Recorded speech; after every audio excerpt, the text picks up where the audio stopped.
हमारे सनातन धर्म में कलयुग के मानवों के कल्याण व उद्धार के लिए एकादशी व्रत को सभी व्रतों से सर्वश्रेष्ठ बताया गया है और उनमें से भी आषाढ़ माह के शुक्ल पक्ष की एकादशी को अत्यधिक महत्व दिया गया है।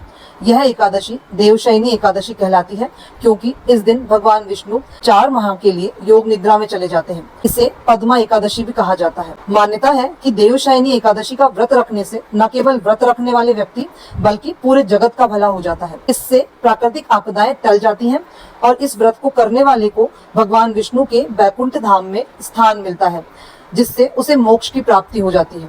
तो आइए जानते हैं देवशयनी एकादशी का महत्व बताने वाली उस कथा के विषय में, जिसको देवशयनी एकादशी के दिन श्रवण करने का अत्यधिक महत्व है।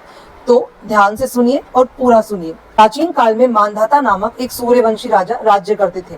वह अत्यंत तपस्वी, चक्रवर्ती और प्रजा का पालन करने वाले राजा थे। एक बार उनके राज्य में अकाल पड़ गया और चारों ओर हाहाकार मच गया। लोग भूखे मरने लगे। इस प्रकार अपनी प्रजा को परेशानी में देखकर राजा मांधाता अत्यधिक चिंतित हो गए और वह इस परेशानी का उपाय खोजने के लिए अपने साथ कुछ विशिष्ट लोगों को लेकर ब्रह्मा जी के मानस पुत्र अंगिरा ऋषि के आश्रम में पहुंचे और उनसे पूछा कि हे मुनिवर, मैं तो धर्मानुसार अपने राज्य का पालन करता हूँ, फिर भी मेरे राज्य में 3 साल से अकाल क्यों पड़ रहा है। अंगिरा ऋषि ने उन्हें बताया कि हे राजन, यह युग सभी युगों में से उत्तम सतयुग है और इसमें छोटे से छोटे पाप का भी बड़ा भयंकर दंड मिलता है। इस युग में धर्म अपने चारों चरणों में व्याप्त है एवं ब्राह्मण के अतिरिक्त किसी अन्य जाति को अभी तप करने का अधिकार नहीं है, जबकि आपके राज्य में एक शूद्र तपस्या कर रहा है और यही कारण है कि आपके राज्य में वर्षा नहीं हो रही। जब तक वह काल को प्राप्त नहीं होगा तब तक यह दुर्भिक्ष शांत नहीं होगा और दुर्भिक्ष की शांति उसे मारने से ही संभव है। किंतु राजा का हृदय एक निरपराध तपस्वी का शमन करने के लिए तैयार नहीं हुआ।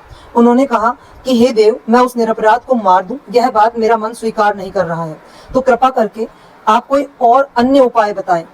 इस पर महर्षि अंगिरा ने उन्हें बताया कि आषाढ़ माह के शुक्ल पक्ष की एकादशी का व्रत करिए। इस व्रत के प्रभाव से अवश्य ही वर्षा होगी। राजा अपने राज्य की राजधानी लौट आए और चारों वर्णों सहित पद्मा एकादशी का विधि पूर्वक व्रत किया। इस व्रत के प्रभाव से उनके राज्य में मूसलाधार वर्षा हुई और पूरा राज्य धन धान्य से परिपूर्ण हो गया। बोलिए श्री हरि विष्णु की जय।